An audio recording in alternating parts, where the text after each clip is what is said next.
And one.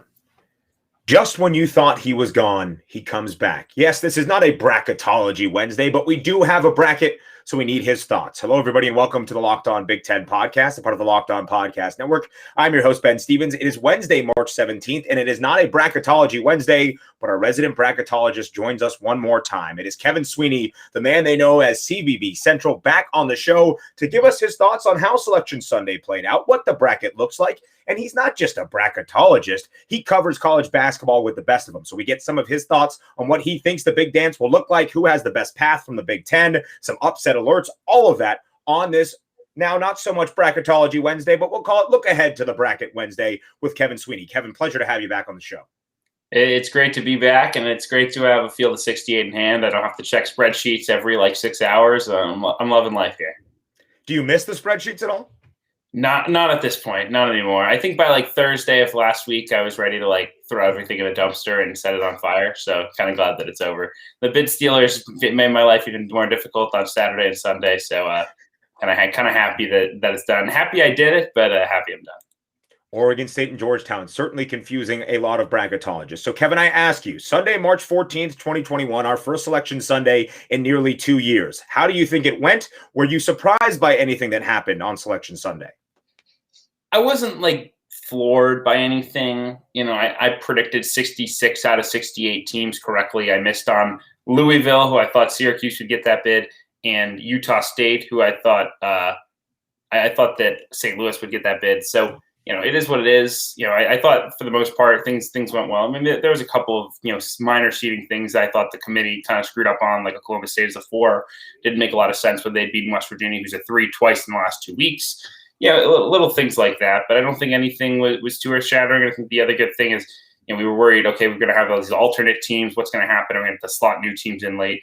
And that doesn't appear to be the case. We're set with the field. Obviously, COVID issues could continue to arise, and then the team would get bounced out. But the 68 made it to Indianapolis, made it through their first initial quarantine period, and now we've got a group of 68 teams chasing that trophy. So I think, all in all, nothing overly surprising and nothing overly earth-shattering from Selection Sunday.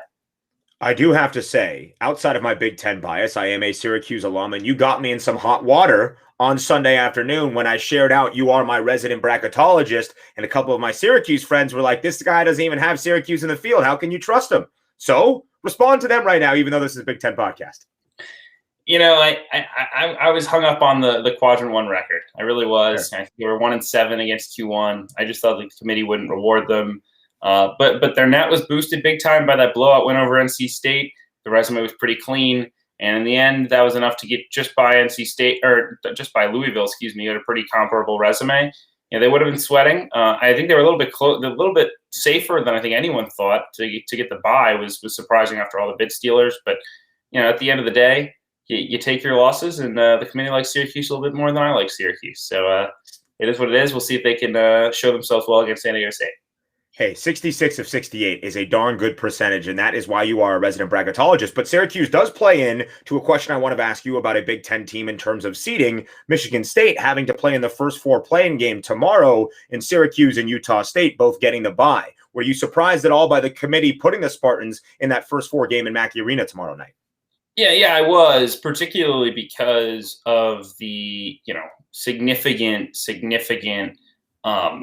wins that they had. I thought once they beat Michigan, they were a lock for a bye. And the fact that them losing to Maryland after beating Michigan mocked them into the play-in round, and again, there was a little bit Steeler action that impacted things, says to me that if they hadn't beaten Michigan, if they had lost those 2 Michigan games and then beaten Maryland and then lost to Michigan a third time, which is what I had predicted was the path they needed originally, that they wouldn't have gotten in, which would have been quite the stunner. I think the team with the 3 wins that this team has should be in the field, should be in a little bit more safely than they were. It's certainly challenging for UCLA to have to prepare for a team that's played as well as Michigan State has in recent days. I mean, this is a Michigan State team that does not play like an 11 seed right now. It doesn't hugely matter in the grand scheme of things, but yeah, that was a seedless thing that I questioned, and proof there that the committee really liked the net ranking for teams like Syracuse, like Utah State, over the quality wins for a team like Michigan State. And let me acknowledge my Syracuse bias here. Although the orange is in and I am happy, I do believe that Michigan State should have earned one of those Final Four buys into the NCAA tournament based on the quad one wins. Michigan State having 5, Syracuse only 1, Utah State only 2, and Utah State and Syracuse both had quad 3 losses. Michigan State has none of them. So just so you know, although I'm a Syracuse alum, I'm still a Big Ten guy through and through. So now we transition to Kevin Sweeney, the college basketball expert, the man we know and love as CBB Central, and get some of his thoughts on what he thinks this NCAA tournament will look like in the coming weeks in the great state of Indiana. Out of the Big Ten teams, Kevin, who do you think has the best path to make a deep run in March? I think it's Illinois because they're the best team. They've been, they look so good in Indianapolis this past weekend. Curbelo continues to emerge. They're integrating Io back in well. Frazier and Miller and all those guys are really bought into their roles. I just think they're the most complete team out of the Big Ten. I'm predicting that they'll make the national championship game. I think they're that good, and so I think they have the best path of all the Big Ten teams. But I think Ohio State has a real path to the Final Four. I think Iowa could get to the Elite Eight. Certainly, I don't love the matchup potentially with Gonzaga, but it's not a horrible field for them. And again, I mean, I'm not hating on Michigan. Michigan's had some issues potentially with the injury to Livers, but they have Final Four potential as well. So I think really all the 4 elite teams in the Big Ten are well positioned. I just like Illinois the best. Give me a percentage, because you were our man on our first ever Bracketology Wednesday as our resident bracketologist that at a time had the Michigan region, which had 4 Big Ten teams included. There is a chance, Kevin Sweeney, we could have an all Big Ten Final Four with Michigan, Illinois, Iowa, and Ohio State being 4 of the top 8 seeds in the tournament and all being placed in different regions. They could have a path for an all Big Ten Final Four in downtown Indianapolis inside Lucas Oil Stadium. Give me a percentage you think that could possibly happen. I would say 5%, maybe. Okay, I mean, there's a chance, baby. That's all I care about. If that happens, Big Ten Ben needs to be in the city of Indianapolis that weekend. He's got to find a way. I think if that happens, I'll be there. We'll hold court. We'll have some fun. But no, I mean, I think Iowa probably is the hardest pass because if they get through Gonzaga, and we know how difficult that game was for them the first time. I think Michigan with the injuries, they have a difficult path. But I'm mocking 2 of those 4 in, and it wouldn't be completely earth shattering for it to happen. How about that? If that happens, I will get to Indianapolis. I will have my Big Ten hat in tow, and we will have a heck of a time with some good folks that I think might be there, like Hawkeye Elvis, Frank Garza, some other people from Illinois, all across the great Big Ten Conference. We will have some fun in Indianapolis. That is my word. Speaking with Kevin Sweeney, our resident bracketologist, now just one of our favorite college basketball insiders, about what we can expect for the Big Ten in the Big Dance. We talked about some of the best seeds that have a clear path or an easier path to the NCAA tournament. What about some teams from the middle group of the Big Ten Conference that you think might surprise some folks in Indiana? Yeah, I mean, I don't honestly love a lot of the matchups that some of the Big Ten teams got, right? Like I'm thinking, Wisconsin draws North Carolina. That's a very difficult matchup given Wisconsin's rebounding woes. I think Maryland drawing a UConn team that's probably a 4 or a 5 seed when they've been completely healthy, 11-3 this season with James Bouknight in the lineup. I honestly think the Michigan State draw is a pretty good one. BYU is a really good shooting team. They do a terrific job, with spacing on offense, and Mark Pope is one of the better young coaches in college basketball. But that's a team that the Michigan State could overwhelm a little bit athletically and really put in a difficult spot with how they're playing on the interior. Then you're staring down, okay, maybe you have to play Texas, a Texas team. Again, they played well in the Big 12 tournament. Before that, they had been struggling. So is there a path there to maybe a Sweet 16 or more? I mean, obviously, people are going to talk about, Tom Izzo's successes in March, and for good reason. But I think just with the way that the bracket plays out, I don't hate the road for Michigan State, especially compared to some of the other kind of mid-tier teams here in the Big Ten. 2 of the spicier takes I have about Big Ten teams making a run in March is Purdue on the 4 line in that South region, possibly facing off against Baylor in the Sweet 16, and also Rutgers maybe being able to pull off the upset in the Midwest region over Houston to get to the Sweet 16. Am I crazy for either of those 2 thoughts? I don't think you're crazy. I don't love the Rutgers play just because Rutgers has struggled lately. That's my only concern. And you combine the fact that Houston plays such a pressure-packed style of defense, such high-intensity defense, that I think could really disrupt what Rutgers does in offensive end. But, I mean, if you're looking for a draw for Rutgers to match up with Clemson, who's been relatively toothless since the new year, and then a Houston team who's probably the least talented out of the 2 seeds, maybe they've been, very good, and certainly Calvin Sampson, one of the best coaches in the country. But, talent-wise, they don't completely scare you. So, and they also aren't that big, which I think helps. Rutgers is a pretty big team. They have physicality up front. So, yeah, I mean, I think it's conceivable. But I think I like your Purdue take. A little less confident in Rutgers, but hey, Rutgers basketball in the Sweet 16 is what everyone needs in their lives. So we'll see what it can happen.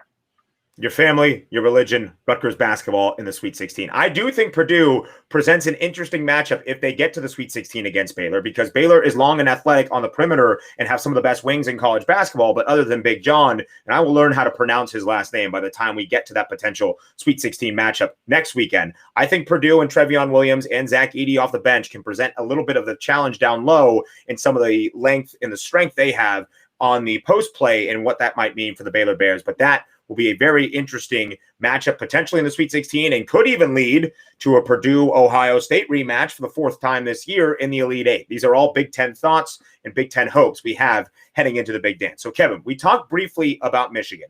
They are on the number 1 line, and rightfully so. But without Isaiah Livers, which seems like he will miss at least a portion of this NCAA tournament, where do you think Michigan's ceiling is now for the NCAA tournament? I mean, if we just say Livers is off the books, there's no shot he plays the rest of the way, which I don't know if that's the case. I think it's possible maybe he comes back. But let's just say, for the purpose of this conversation, he can't play. I think their ceiling would be now they can't beat Gonzaga, right? I think before they had a chance to do that. Now I don't think they can. I still think they could potentially get to the Final Four, though. That said, the road is challenging, especially opening weekend. To have to play either an LSU team that is loaded with talent. I mean, Javonte Smart, Trendon Watford, Cam Thomas. These are guys who are elite level scorers, elite level bucket getters, and will cause some problems for Michigan, or a St. Bonaventure team that is incredibly well coached. They really defend it, and they have a big man in Oshuni, who I think will really not negate, but I think could cause some problems for Hunter Dickinson because he's so long, he blocks shots, and if you slow Dickinson down, you don't have Livers. Where's the offense coming from for the Wolverines? So I think they're definitely very vulnerable. And then you'll be staring down maybe an Elite Eight game against Alabama. Alabama is such a high intensity defense. That could be an elite game just with the way those two teams play, their competitive spirit. I think Alabama brings the juice as much as any team in the country. So yeah, I think the path is really difficult for Michigan, especially without Livers. But they're still well equipped with the players that they do have to make that run, at least to the Final Four. I think you lose your national championship juice without a guy like Livers, but the Final Four is still conceivable. I think a lot of people are casting off Michigan a little bit too quickly here. I think that round of 32 matchup will be very difficult, whether it's LSU or St. Bonaventure, but I still think Michigan plays a great team brand of basketball, and they have all year long, even with Isaiah Livers a part of the rotation, that I do believe they are a second weekend team at the bare minimum and still could possibly win a couple games there to advance to an Elite Eight or a Final Four. So now I ask you, big picture, outside of the Big Ten, give me your Final Four, your national championship bout, and who will be cutting down the nets come early April inside Lucas Oil Stadium. All right, so the Final Four, we've got Gonzaga, we've got Alabama, we've got Ohio State and Illinois. That brings us to Gonzaga and Illinois in the championship game, and in a tightly contested affair, Gonzaga finally cuts down the nets for the very first time. I know you wanted the Big Ten team, and Illinois has played as well as anyone, but look, I've said this on a few different shows. I think Gonzaga is the best team we've seen in college basketball since the 38-1 Kentucky team, and really one of the probably 10 to 12 best teams in the last 20 to 30 years. And they have a real chance to do something special here. Everybody has their kryptonite, and the 38-1 Kentucky team lost to who? The Wisconsin Badgers. Who are a member of what conference? The Big Ten Conference. Let's go, Kevin Sweeney. That's what I absolutely love. Before I let you get out of here, we have your thoughts on the Big Ten in the Big Dance. I want some of your thoughts about the Big Ten Conference and the coaching changes we have seen over the past 48 hours. Were you shocked at all that Indiana made the move to let go of Archie Miller? I think it was one of those where it came through and you're like, okay, I wasn't totally sure that was happening. And then you sat down and you thought about it and you're like, that really had to happen. Just because, look, they were so bad down the stretch offensively. This is a program with such high expectations, and at some point you have to make a move. Now, where they go from here is the real question. I think one of the reasons I was surprised by it was that it happened so decisively on Black Monday, because I think there's a lot of people who expected around the industry, okay, Indiana if they're going to make a move, it's because they have a guy lined up. And I still think, when I talk to people around the business, agents, coaches, et cetera, they still say, yeah, Indiana's got to have someone lined up. We just don't know who that is yet. And we don't think that it's someone currently coaching in the NCAA tournament, and we know it's not Brad Stevens. So, okay, so where does that go? I mean, it presents a lot of interesting questions. So is it someone in the tournament that the buzz just hasn't come through yet on? Or, could it be a John Beilein or a Thad Matta? I think Matta is an interesting name in particular. I wasn't overly stunned that it happened. I was a little surprised when it happened and how decisively it was done. But at the same time, it's amazing what rich people can do to find $10 million when they get tired that their basketball team's losing games. A philanthropic donation. Yeah, our basketball team sucks. Here's some philanthropy for you guys in Indiana. Who's your source, by the way, that Brad Stevens has turned down the job? I've been hearing other things in Bloomington that he's still very much in the running. Who's your source? It's hard to say. Was it Brad Stevens himself on a Boston radio station on Tuesday afternoon? It wasn't that, was it? I don't know whether Brad says it or not. Maybe his wife's been looking for real estate. It's hard to say. I've seen the message boards blow up. Another coaching change in the Big Ten. Richard Pitino in Minnesota parting ways. This seemed a little bit more obvious, and Richard Pitino already found himself a new job on Tuesday, heading to New Mexico. What did you make of the Gophers making that move? Yeah, another one that it just had gotten stale after a while. I think Pitino is a solid coach, right? Like, he did a nice job in recruiting in particular to not only make inroads in the state, getting NBA caliber players like Amir Coffey and Daniel Arturu, but also in the transfer portal with guys like Marcus Carr and Liam Robbins. And even before them, they had some, good transfers. So at the end of the day, they just haven't won enough for the expectations. And there's a lot of people who want this job. This will be a hot opening. Mountain West coaches like Brian Dutcher at San Diego State, whose dad was the head coach at Minnesota, and he went to college at Minnesota. He has a buyout negotiated exclusively to be cheaper if he wants to go to Minnesota, which is an indication that he wants that job. Nico Medved and Craig Smith are the two names you hear as well. Both, Mountain West coaches, Colorado State for Medved, Utah State for Craig Smith, both of them from the state of Minnesota. You could throw Dennis Gates in the mix from Cleveland State. There are some options here, but I would be pretty surprised if it's not Brian Dutcher or Craig Smith. I think those are the two names that really continue to surface when you talk about Minnesota.